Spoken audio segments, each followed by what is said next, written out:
So a man who writes is considered weak and going nowhere? Watch me turn that lie into dust. My name is Nathan Cole. I'm 29, and for most of my life, I've been a shadow in my own family's house. You know the type, the invisible sibling, the quiet one, the one who brings paperbacks to family barbecues while everyone else is talking stock portfolios and new business ventures. Meanwhile, my brother Brandon, golden boy, he could sell ice to a polar bear and charm the suit off a Wall Street banker. At 33, he runs a multi-million-dollar logistics company and has a wife so graceful, she could have stepped out of a fashion magazine. Me, I write stories. That's it. Just stories. From a young age, I was obsessed with words. While other boys were smashing footballs and learning to hustle, I was building worlds inside spiral notebooks, scribbling late into the night under a flickering desk lamp. But in my house, writing wasn't seen as passion.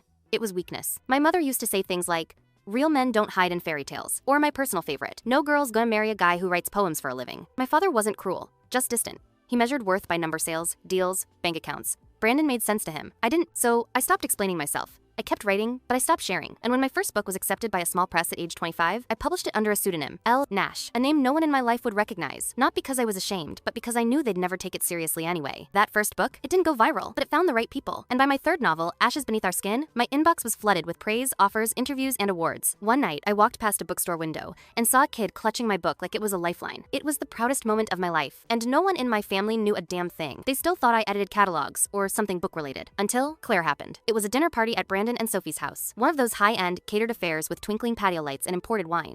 Sophie's best friend Clary, an exec at a major film production company, was in town and joined us. I sat at the far end of the table, as usual, listening to my mother praise Brandon's latest expansion deal and rave about his new Tesla like it was the second coming of Christ. When someone asked what I'd been up to, my mom answered for me. "Oh, Nathan, he's still writing those sad little books, bless his heart." I smiled, bit my tongue. I'd heard worse. But Claire turned to me. "Sorry, did you say your name was Nathan Cole?" I nodded. Her eyes narrowed. "Do you know anyone named L. Nash?" My heart nearly stopped. I gave a slow, measured answer.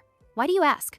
She sat straight up in her chair. "Because my company just bought the adaptation rights to Ashes Beneath Our Skin. It's been our biggest acquisition this year. The whole team is obsessed."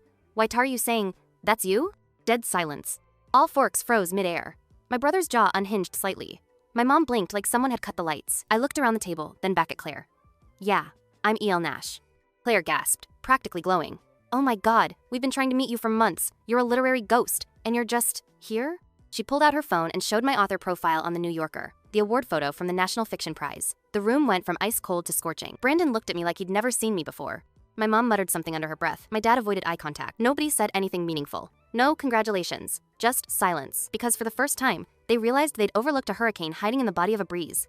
Later that night, Brandon came to find me in the hallway, said he was sorry, said he didn't know, said he was proud. I appreciated it, but I wasn't looking for validation. Not anymore. A few days later, my mom sent a message. She had read Ashes. She said she cried. She said she'd never understood why I needed stories until now. I didn't write to be famous. I wrote to survive. But being seen, finally, after a lifetime of invisibility, that felt like breathing for the first time.